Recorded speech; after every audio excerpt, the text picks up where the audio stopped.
An honest referee called a legitimate penalty in a championship final. His colleagues prepared his epitaph. You lie beneath the green grass to remind us that only an idiot calls a penalty in the final minute. A corrupt referee invented a penalty, fixed a match, and escaped on a plane. Mid-flight, celebrating no bottles, no rocks. Pure luck. Then the pilot announced they were returning. Medical emergency. No, he's forced to face the crowd that was chasing him. 2 strips. Sa magazzini. Published in the 1980s for a family audience. 1 referee was honest. 1 was corrupt. Neither survived the job. Welcome to the Condorito Files. Today we're talking about referees. Not a specific bad call. Not a specific corrupt official. The referee as an institution, what? Latin football culture has collectively decided the referee is what he represents, and what happens to him regardless of whether he's honest or corrupt. This magazine has 10 strips about referees. 10 different stories. And they all end the same way. Let's go through them. The honest referee. Minute 90 idea. The referee signals the penalty. Correct decision. The rules support it completely. The crowd launches onto him and sends him to heaven. The strip draws this as an ascension, the same. Visual language used for saints in. Religious iconography. That choice is deliberate. In Hispanic American football, the honest referee doesn't just lose his job. He becomes a martyr. A figure whose suffering is offered for a cause nobody can quite articulate. In heaven, the patron saint of referees, called here. Sansequero Spanish for Saint Crooked, receives him. Condorito asks one favor. Let me watch my own funeral through a telescope. At the graveside, his fellow referees read the epitaph. You lie beneath the green grass to remind us that only an idiot calls a penalty in the final minute. Not, he was brave. Not, he was correct. Not, he served the game with integrity. Only an idiot. That's what his colleagues, the institution itself, decided to chisel into stone for eternity. The honest referee's legacy is not his integrity. It's his stupidity. And the institution said so publicly, at his funeral, in front of everyone. That's what Martyr understands that no FIFA regulation has ever addressed. The problem isn't that corrupt referees exist. The problem is that the institution of refereeing has collectively decided that honesty, applied at the wrong moment, is a form of incompetence. There's a strip called El Entierro, the Burial, and it might be the quietest gut punch in this whole collection, because it never once says the word referee until the very last panel. A man asks his boss for the afternoon off. His uncle's burial, understandable, sympathetic, granted immediately. No questions. He takes the bus. He arrives at what reads, panel after panel, exactly like a funeral, heavy turnout, an emotional crowd. Then the crowd turns, someone even remarking how moved everyone seems. It's the stadium, bottles, rocks. Someone says the man to be buried deserves a beating, and it happens. Immediately, mid-sentence, the nephew turns to a stranger who casually is his boss and gets asked, is this his uncle's burial? Yes, sir, comes the answer. My uncle is the referee. Every word up to that point, burial. Mourners, crowd, grief, was funeral vocabulary, and it worked culture. Going to watch a relative referee attending his funeral. Not as a metaphor, as a substitutable term.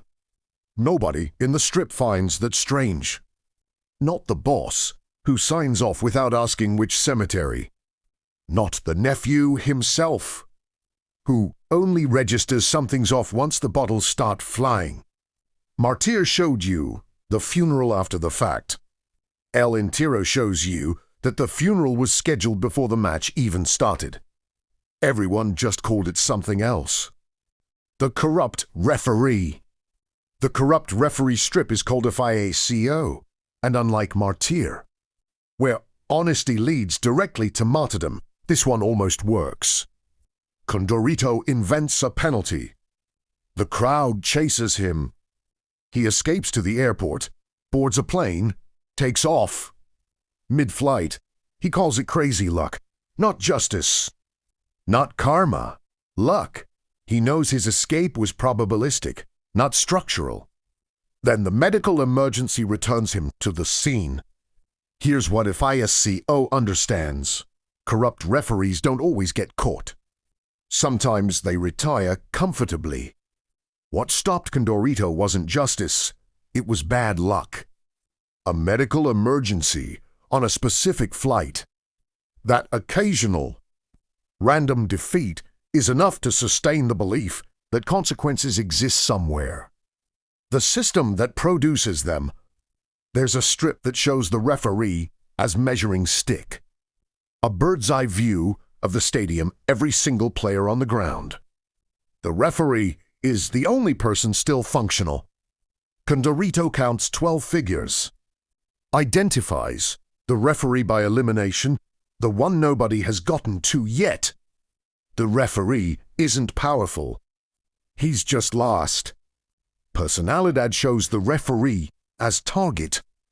The coach substitutes a player, specifically for his personality.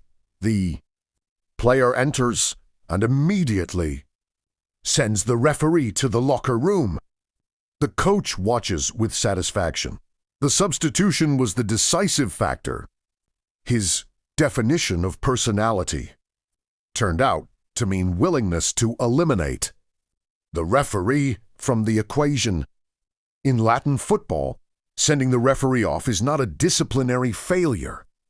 It's a tactical achievement. And then the single panel that says more than any of the others. A new referee comes home after his first day. He's in bandages. His wife asks how it went. We don't see his answer. We don't need to. That panel appeared in a comedy magazine. It's not funny. It's a portrait of an institution that produces this outcome reliably. On the first day, for everyone who enters it. Another strip, a referee, off duty, he walks into a bar. He orders one beer, the smallest possible request for peace. A bottle comes out of nowhere and hits him in the head. He wasn't refereeing anything in that bar. He was just sitting there, ordering a drink. It happened anyway. That's the difference between an occupational hazard and an identity. In another scene, Condorito, as a referee, is celebrating. The winning goal just scored by one of the teams. Sure, he is partial, inadmissible. The final verdict. And now the strip that delivers. The verdict the entire video has been building toward. Heaven has assembled the greatest football squad in history. Pelé, Figueroa, every legend. Satan calls to challenge them. Condorito laughs with those players. Heaven scores from anywhere, under any pressure, against any defense ever assembled. Satan's answer, yes, but we have the referees. The referees belong to hell, not incompetent, infernal.